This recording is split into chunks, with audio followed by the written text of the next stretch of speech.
Parole de Dieu quotidienne. Si nous voulons mieux comprendre ce que Dieu a et est, nous ne pouvons pas nous arrêter à l'Ancien Testament ou à l'ère de la loi, mais il nous faut accompagner les pas de Dieu au cours de son œuvre.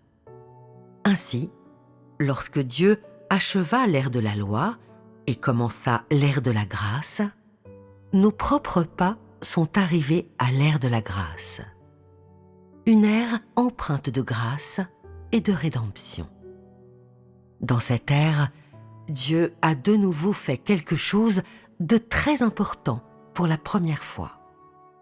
L'œuvre de cette nouvelle ère, pour Dieu et l'humanité, fut un nouveau point de départ.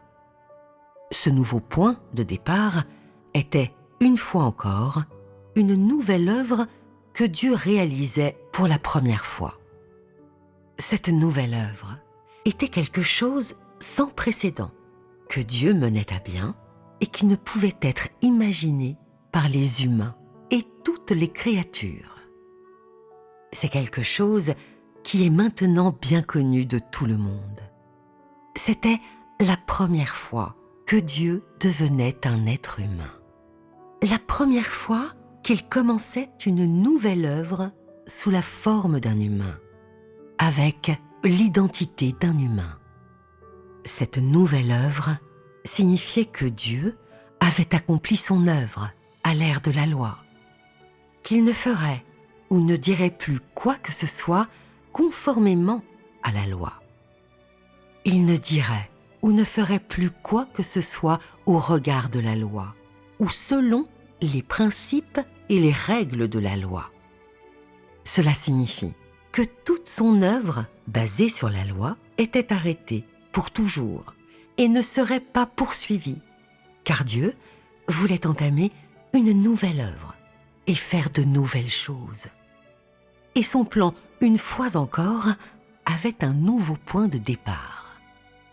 Ainsi, Dieu devait conduire l'humanité dans la prochaine ère.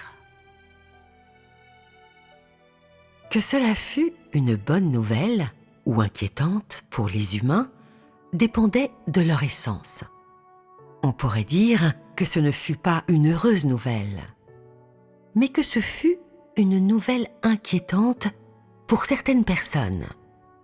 Car lorsque Dieu commença sa nouvelle œuvre, ces personnes qui suivaient seulement les lois et les règles, qui respectaient seulement les doctrines, mais ne craignaient pas Dieu, auraient tendance à utiliser l'ancienne œuvre de Dieu pour condamner sa nouvelle œuvre. Pour ces gens, c'était une nouvelle inquiétante. Mais pour ceux qui étaient innocents et ouverts, sincères avec Dieu, désireux de recevoir sa rédemption, la première incarnation de Dieu constitua une nouvelle joyeuse.